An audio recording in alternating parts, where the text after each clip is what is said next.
अस्सलाम वालेकुम दोस्तों।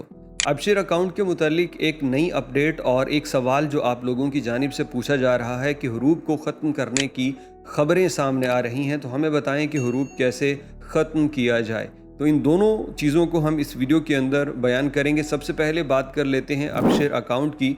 तो अबशर अकाउंट के मुतालिक ये ख़बर तब आई जब सऊदी अरब के वज़ीर दाखिला ने रियाज़ के अंदर अमन आमा का एक नया जो जनरल ऑफिस है, नई बिल्डिंग का इफ्तिताह किया। तो इस मौका के ऊपर उन्होंने इफ्तिताह किया, तमाम उनको जितनी भी नई टेक्नोलॉजी थी उनसे आगाह किया गया। और इसके बाद ये भी ख़बर आई कि अबशर अकाउंट में मज़ीद 6 नई सर्विसेज का ऐलान कर दिया गया है। और इसमें सबसे ज़्यादा अहम और पॉपुलर ये है कि मामूली नुकसान की सूरत ऑनलाइन आप उसकी रिपोर्ट करके जा सकते हैं। आपको वहाँ खड़ा रह के ट्रैफिक को ब्लॉक करने की ज़रूरत नहीं।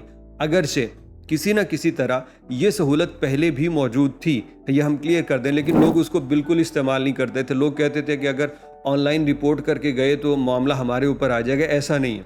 अगर किसी की मामूली एक्सीडेंट हो चुका है कहीं पे, तो वो सिंपली तस्वीरें ले और उसके ऊपर जितना भी इशू है वो वहाँ पे लिखे या बताए, जो भी वहाँ पे ऑप्शन आती है तो वहाँ से जा सकता है, कोई प्रॉब्लम नहीं होगी। इसके बाद दूसरी अहम सर्विस ये बताई गई है कि आप अपने लाइसेंस का, ड्राइविंग लाइसेंस की मुकम्मल रिपोर्ट अबशर से आप ले सकते हैं।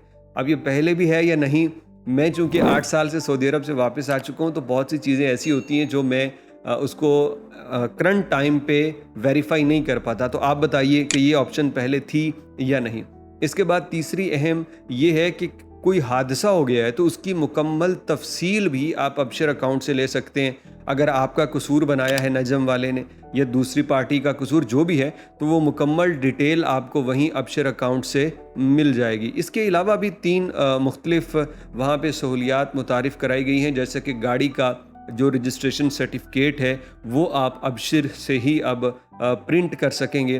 तो ये कुछ अहम चीज़ें थी। 2 और भी हैं जो मुझे याद नहीं आ रही, इतनी अहम वो बहरकफ नहीं है, लेकिन ये वाली जो अहम थी जिसमें सबसे ज़्यादा कि मामूली ट्रैफिक हादसे की सूरत में आप वहीं पे ऑनलाइन उसको अपडेट करें और चले जाएं, आपको कोई नुकसान नहीं है। ये मुकम्मल कानूनी तरीका है, बजाय इसके कि आप वहाँ पे रुक के ट्रैफिक जाम करके ख़ुद भी ख्वार हों और दूसरों को भी ख्वार करें। तो ये अबशर अकाउंट के हवाले से जो नई सर्विसेज डाली गई हैं उसके अंदर उनका बताया।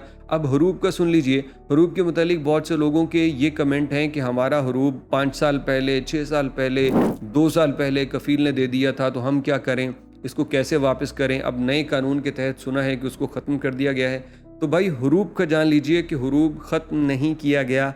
जो कि आप कफ़ील से भागे हैं या फिर पुराने हुरूब जो कफ़ील ने दिए हैं और उसको गलत साबित करने के लिए आपके पास कुछ नहीं है, वो हुरूब वापस नहीं हो सकते। इवन के जो 5-6 साल पुराना हुरूब है उसको आप आज किसी तरीके से गलत साबित नहीं कर पाएंगे, आपके पास प्रूफ नहीं होंगे, क्योंकि उसके ऊपर भी आपको वही 2 महीने के अंदर अंदर एतराज़ उठाना था। तो जो पुराने हुरूब हैं उनको ना ख़त्म किया गया है, ना ख़त्म करने का तरीका, और ना ये कहा गया है कि लोग हुरूब वाले आएँ और सफ़र करके चले जाएँ। ये तो किसी एमनेस्टी स्कीम के तहत मुमकिन होगा। और जितनी तादाद में लोग आजकल पकड़े जा रहे हैं, हर हफ्ते तकरीबन 20 से 22 हज़ार लोग गैर कानूनी पकड़े जाते हैं। उम्मीद ये की जा सकती है कि सऊदी हुकूमत अनकरीब हुरूब वालों के लिए कोई एमनेस्टी, कोई स्कीम दे दे। अगर ऐसा हुआ तो इंशाल्लाह हम एक वीडियो बना के आप लोगों को उससे आगाह कर देंगे, और उम्मीद है कि जो हुरूब वाले हैं उनका मामला भी क्लियर हो जाएगा।